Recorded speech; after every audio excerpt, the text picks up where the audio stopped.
Hi everyone, my name is Luis. I was born and raised in Manila, Philippines. Um, I came here when I was 14 years old and living with my family here now in Cardiff, Wales. It's been 14 years. When I was in Philippines, Philippines is a Christian nation. In fact, it's the only Christian nation in East Asia. So I grew up as a Catholic. I go to Catholic school by the age of 7 until I was 12. But as a Catholic school, I feel like I didn't understand the Christianity back then, because for me, Christianity is more like a subject to me. So, like, for example, my favorite memory will always be at the part of the choir because, Sunday church, there's always like a procession, Christian activities and traditions. That's always been my memory in the Philippines. I also remember, being taught by a priest, by a nun. But ironically, we didn't really study Bible together. So I didn't have a Sunday school, and going to church for me is basically just like an activity for me so I can get the grade that I want. So Christianity has always been part of me, even though I didn't really understand it at that time because I was only young. So I came here to this country when I was 14 years old. So same in high school. The way that Christianity taught to me is, Christ died for us, died for our sin. He's the savior of the world. But I didn't really understand what that means, because again, the way that Christianity taught for me when I was in high school here in the UK, it's just another subject for me, so I can pass my GCSE. So I was just, learning things from the book, basically, and it didn't really mean anything for me. But I know that growing up, I know that there's always a God, there's, a higher being than us. I always believe that there was always a creator, that created all the earth, the mountains, the sea, the stars in the sky, everything. But because no one is really teaching me, or I didn't have that community that, teaching who Jesus Christ is, so I didn't really understand what Christianity means. So yes, I just saw Christianity as a subjective thing that, I just need to pass to get my grades that I want, and that's it. So I eventually outgrew of it, and but because I didn't know about, having a relationship with Jesus, I didn't know the salvation is and all that stuff, I eventually left that left that life, left that thought even. So growing up, my teenagers years, so I eventually went on my own ways. So that means that, I'm doing things what I think it's right. I grew up in a stern family, so as an immigrant here in the UK, my family's definition of success is, basically, you go to school, you go to the university, and you go to the corporate ladder, being rich. And although my family is also Christians, we didn't really apply, Christianity living in our household. We don't pray together. We don't go to church together. So it's pretty much just, as long as I'm respecting people, as long as I'm doing the right things, I'm not doing the wrong things, I'm good in life. As eldest daughter as well in a family, I feel like I have this great responsibility and expectation for me as well. So growing up, I kind of suffer with, anxiety. I was depressed at some point. I have a low self-esteem, I think. So, insecurities and that kind of stuff. So that really affected me growing up. But because I have this set of expectations and from the family, I had to say to myself, I gotta do something, I need to be success in this life, because I don't want to put my parents' hard work to waste, being far away from my family in the Philippines. I need to to produce something that people would say, oh, she's successful now, because I don't want to put my parents' effort to waste. So in my head, that's always been my goal, just finish school, finish university, graduated with masters. I landed with a good job. I can buy things that I always wanted as a kid. But I said, why do I feel still empty? Why there's still void inside me? Why do I still feel like all this hard work is for nothing? Like, who am I living for? Like, who am I offering this to? Is my life gonna be like this? Working nine to five and until I passed away or something like that. So I started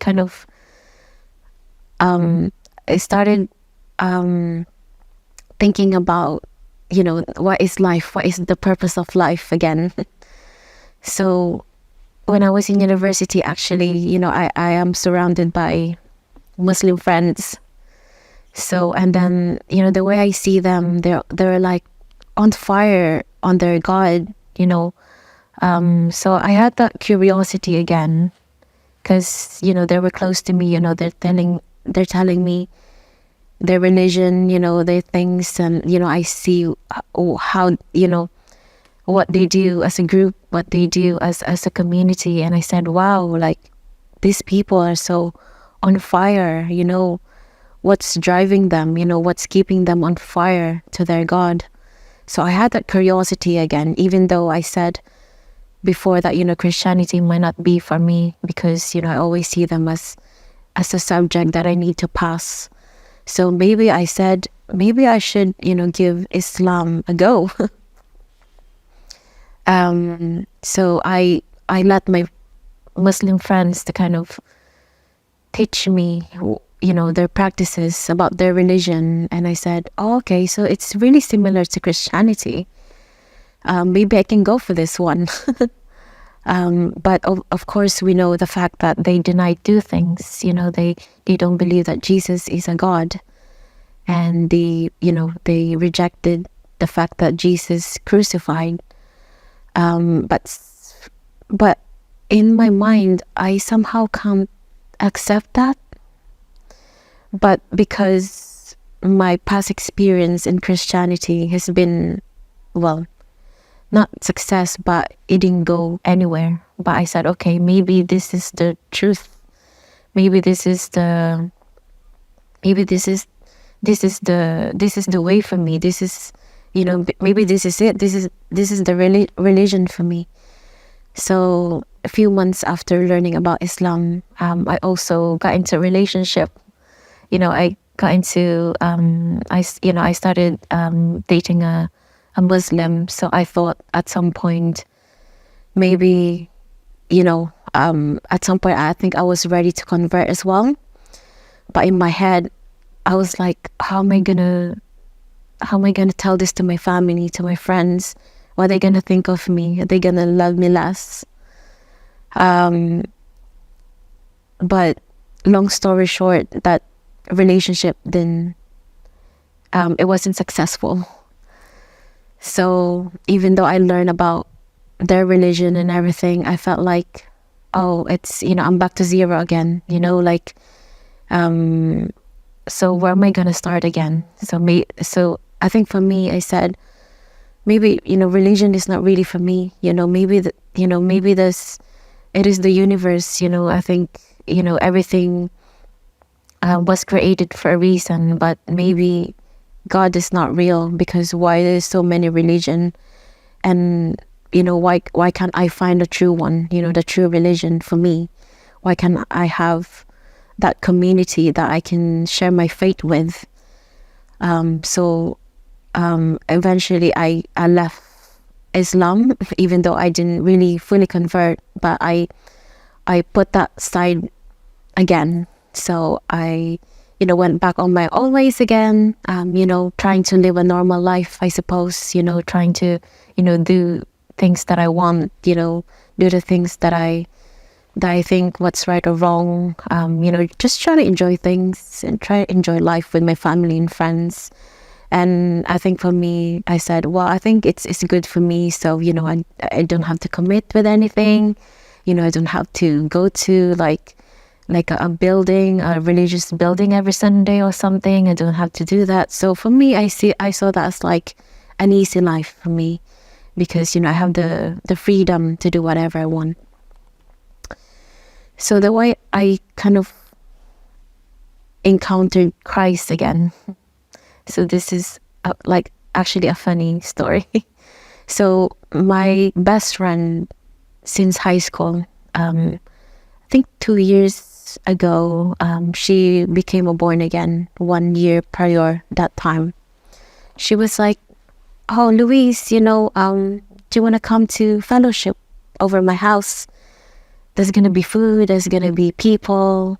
But I was like reluctant. I'm like, no, that's fine. I don't want to go. I give, Christianity a go, and, I don't want to be with these religious people, because, I just don't want to. So I've been rejecting her over and over again, but she invited me for a straight 2 years. She didn't get tired of me inviting.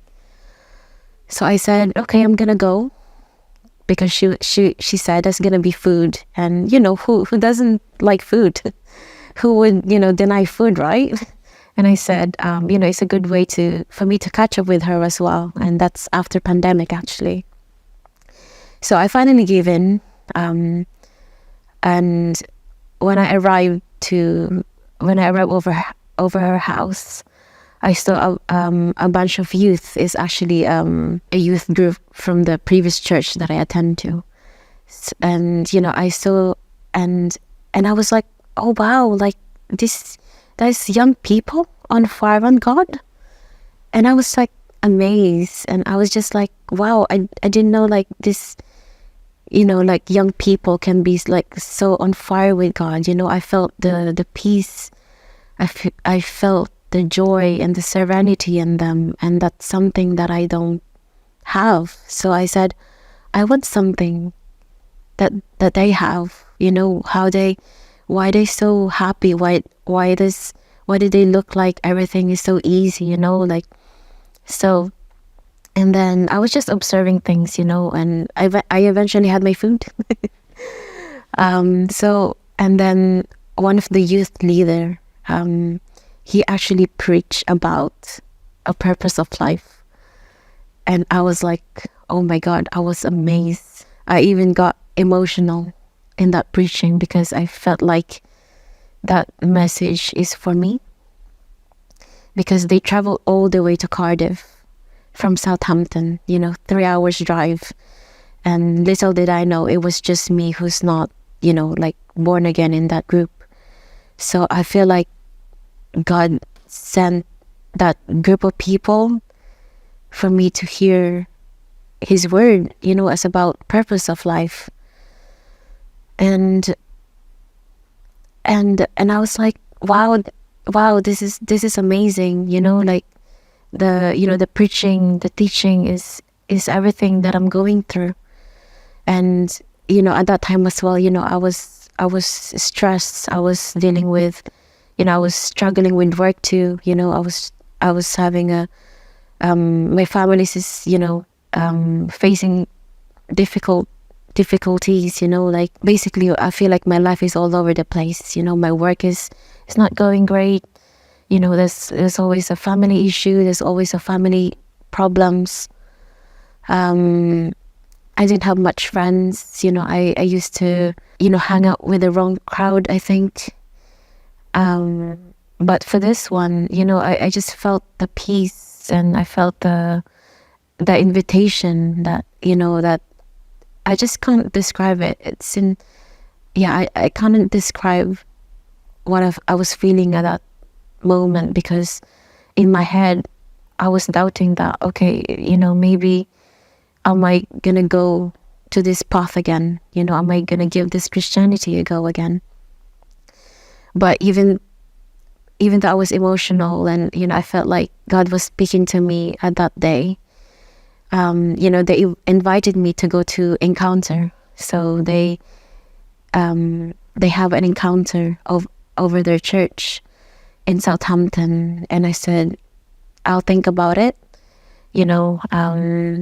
Because in my head, like, I'm so scared to commit something again that's not gonna work. So 2 months forward, I eventually said, okay, I'm gonna go to this encounter. So even though I didn't know what that encounter entails, I didn't know anyone, I don't know what am I gonna do, I don't know what I'm getting myself into again, but I just said yes, because I feel like God is inviting me, and I said yes, even though I'm uncertain of what's gonna happen. So I got there in the encounter, and there's, I think, over 20 people as well who doesn't know about Christianity yet, or doesn't know Jesus yet. So I was with them, and it was like a retreat, a 3 days retreat. So it's teaching you about what's it mean to be a Christian, what's it mean to be a born again. So that's when I kind of learn about what it means to be, a follower of Christ. Like, that's when I learn about that we can have a relationship with Jesus. That God cares for us.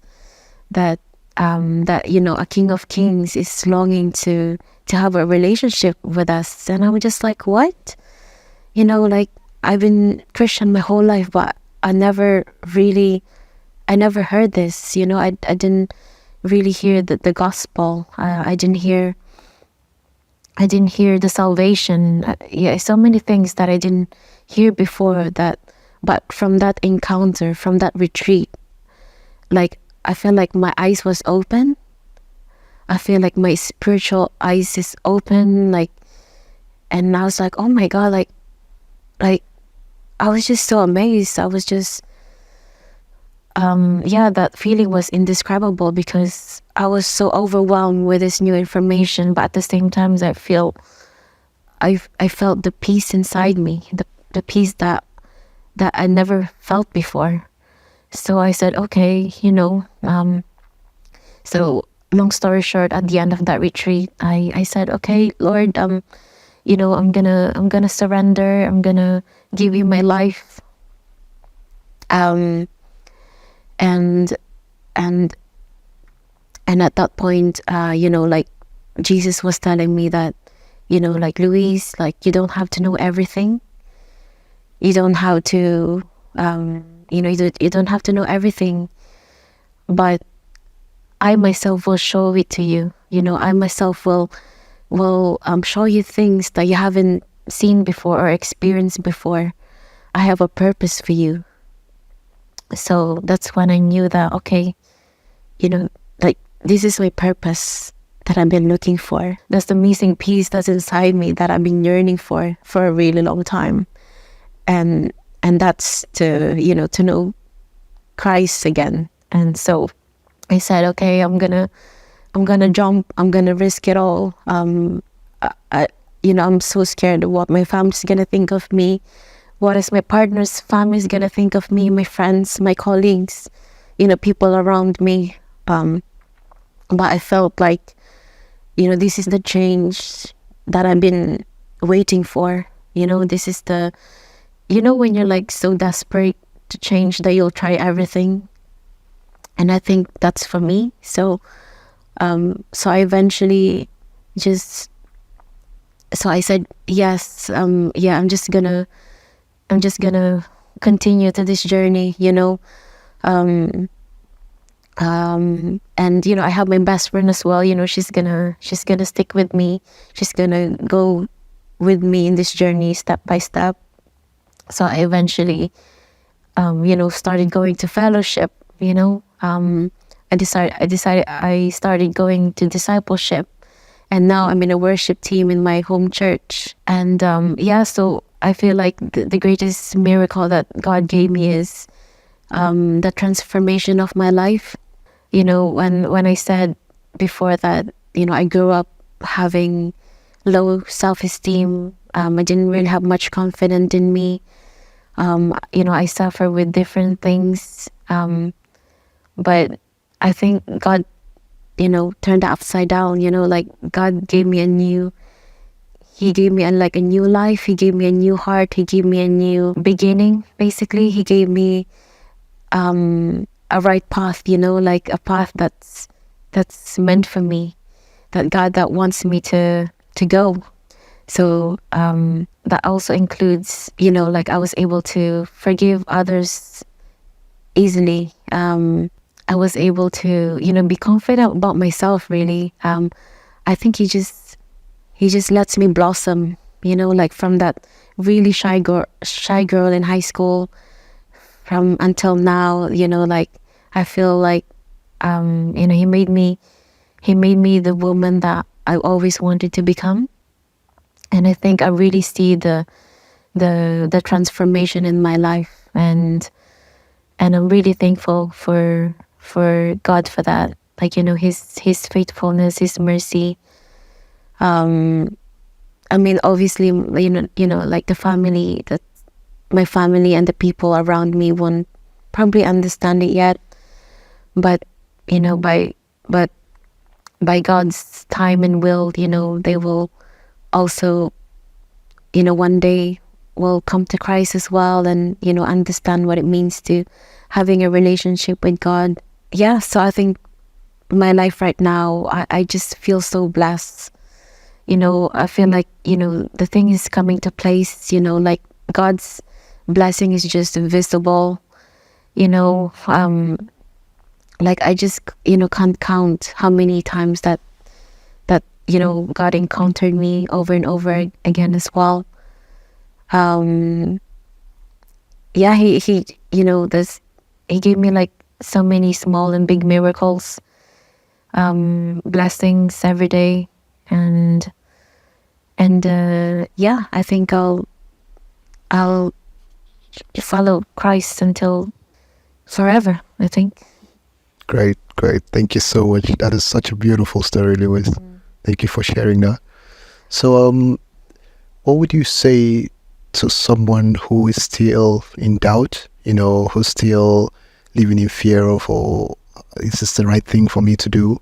Because I feel like that is one of the things that I really connects more with your testimony, that having to live in fear and doubt and what people think about you and this and that, So what would you say to someone still afraid to make that leap to have a relationship with Jesus Christ?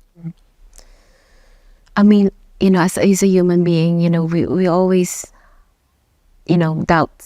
We even doubt ourselves. We even doubt the things that we want to do. But for someone who's doubting or have fear of following Jesus, just go for it. I think just enter it. Have that curiosity.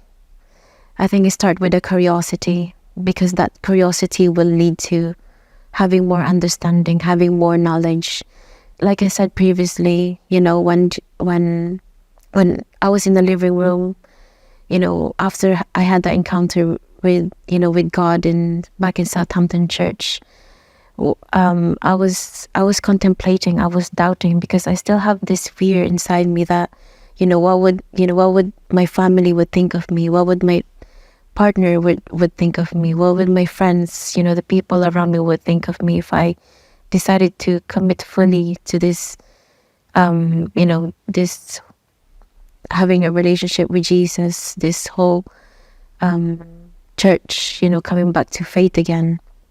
But I feel that God spoke to me in that moment when I was reading my Bible that night, and he said, like, you don't have to know everything, Louise, I will show you the way, but just have that curiosity, just have that curiosity and be brave of that journey as well. Like, you don't have to know everything, but you just have to let yourself loose, let yourself, and, you just have that thirst of, that knowledge, that understanding, and to dive deeper, what it means to have a relationship with Jesus, because I think that's how my journey started, when I had that,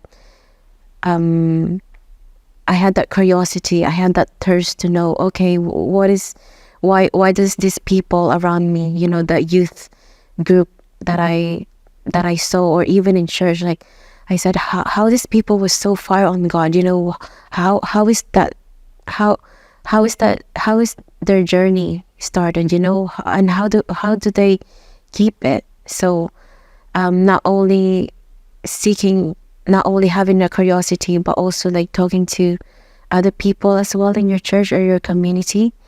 So for example, my best friend as well, hearing different testimonies.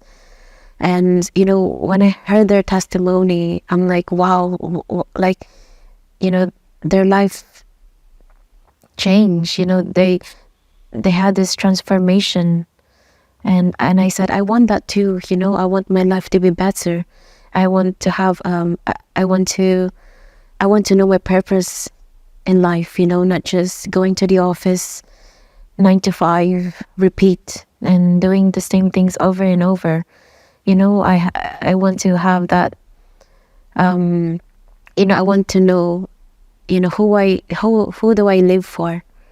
Who do I, what is the meaning of life? So I think just having a curiosity of what is really the meaning of life, and just let yourself loose and have that drive, have that curiosity, have that thirst of knowledge, the understanding, and God will eventually give you answer. He will show you the way, and he will reveal himself to you in the most mysterious way, in the most unexpected ways as well. And I had that encounter with God, and I was just so amazed. I've seen supernaturals as well that I haven't seen before. I've witnessed people as well, committing their life to Jesus, and where they are now, their life has just been transformed to their old self, to their new self. Yeah, so just like, don't give up. Like, you will get the answer, because Jesus wants to have a relationship with you. He just wants to be with you, and he longs to hear from you. Thank you so much for sharing that. What's your favorite Bible verse, and what does it mean to you? Of course. So this Bible verse became my life verse. So it's Matthew 6, verse 33. It says, "First seek the kingdom of God and his righteousness, and all these things will be added to you." So I think this is, my testimony been like. So, like, before, I was doing my own things. I was living the life that I think what's right or wrong. But eventually, I felt empty. I didn't know my purpose in life. But God, revealed himself to me. He said, come to me. He's inviting me. I envision him as he's walking in the water. He's like trying to invite me to walk with him. And I said, okay, I'm gonna jump. I'm gonna risk it all and, see what this journey is like. So he said to seek him first, and everything will follow. So when I seek him, when I truly seek him, who he is, he didn't take his word back when he said all these things will follow. So he gave me things that I've been waiting for. You know, he blessed me. He gave me so many miracles in life. He, you know, my life literally fall into places. So that's what it means to all these things will be added to you, because he knows what our needs. He knows you. He knows who we are as a person, and you know, he's got a purpose for you. He's got a plans for you, and that plan is just to not only to have a relationship with you, but also to prosper you. And that's what he did to my life. And I can testify that, yeah, my life has never been the same. It's never been the same before. Great. Thank you so much. That's a beautiful Bible verse. Thank you for sharing that. Thank you. So before you go, can you just say a prayer for those watching, anyone who is still trying to understand if this is the right step to do, or anyone struggling to have a relationship with Jesus? Can you say a word of prayer for them, that God should help them in any way? Of course. Lord, who's ever watching this, Lord, may you give them the understanding. May you open their hearts. May you open their minds. Lord, may you call them by their name, Lord. They know you. You know them more than anyone else. You know their needs. You know their destiny. You know what's best for them. So Lord, whoever is having or doubting or have a fear following you, God, may you pour their spirit. May you reveal yourself to them. May you show your power, Lord. May you show what you can do to transfer their lives. May they have the zealousness, the thirst of to seek who you really are, Lord. And I know that in your own time, in your own will, that they will become a child of God. In Jesus' name, I pray. Amen. Thank you so much, Lewis. Thank you. Thank you.